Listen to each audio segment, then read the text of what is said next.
In this video, I thought it would take a few minutes to introduce you to the, I guess, admittedly curious approach that we'll take in this course in our evaluation of religions and religiosity.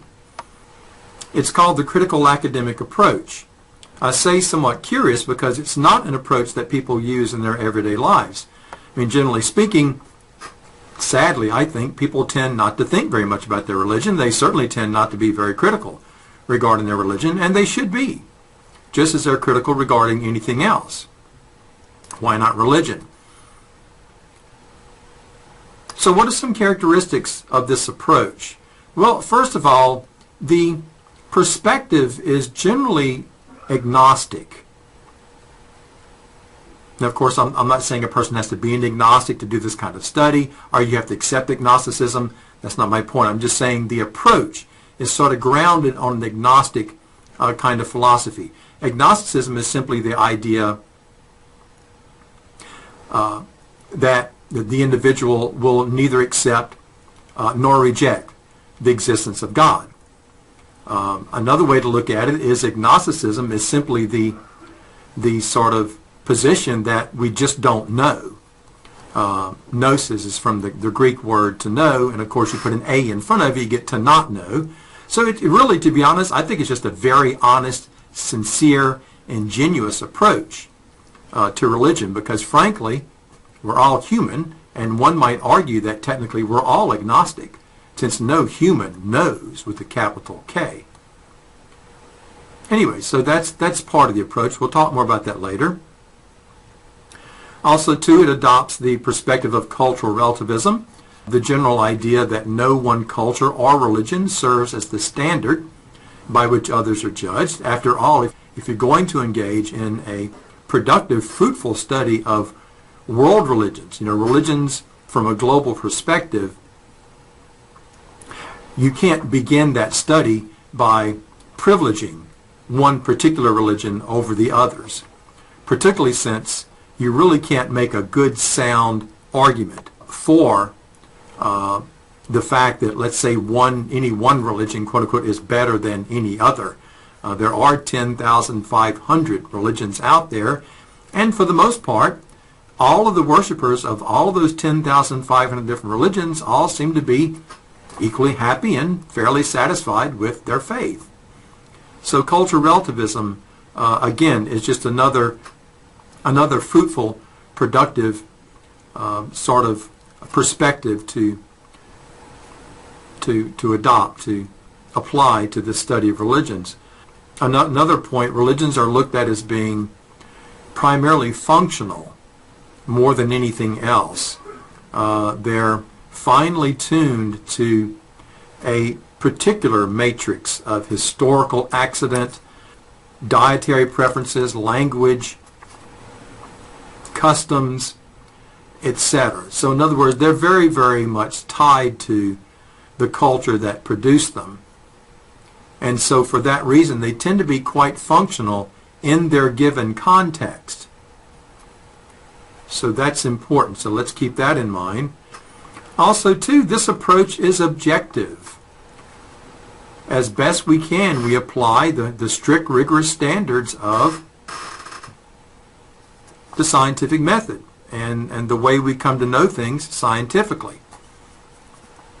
Of course, for a claim to be objective in simple terms, it means it's testable and publicly verifiable. So we're going to have a pretty high standard for knowledge and reason in this course. Now, as you can tell so far, this is not a theology course, because theology focuses almost exclusively on Western monotheistic worship, and even then almost primarily Christianity. Of course, that is certainly not what the academic approach to religions does. It's a global, as I said earlier, it's more of a global sort of approach to religions. Theology is a fascinating, totally appropriate subject. That's not the problem. The point is that this is just something else, which is good. It's another, quote unquote, another country heard from, as one writer once said. Also, too, quite clearly, that this is not, quote unquote, a Sunday school approach. I mean, that should be obvious by now. You know, every religion has their, quote unquote, Sunday school approach. I mean, I'm not saying that derisively. I'm just saying that to represent a certain kind of thinking. It's every religion has its cheerleaders that will extol the virtues of their religion vis-a-vis or at the expense of others. But clearly, that's not what we're doing here. So what you need to do when you're going through the materials, especially when it comes to writing your assignments, taking your exams, etc., you need to do the best you can to shelve your biases. So I guess in short, I'm asking you to become more anthropological, more a citizen of the world. If it's possible, imagine you're an anthropologist from Mars studying the cultures of planet Earth, something like that.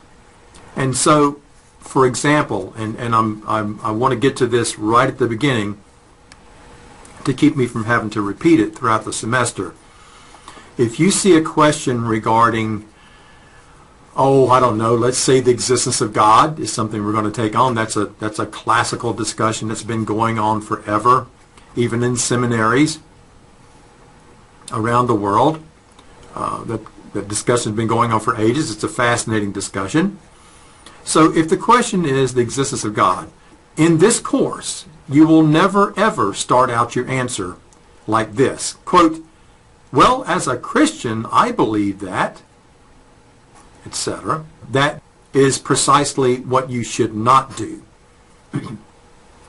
What I want is well-reasoned, rational, and to the extent you can, data-based arguments.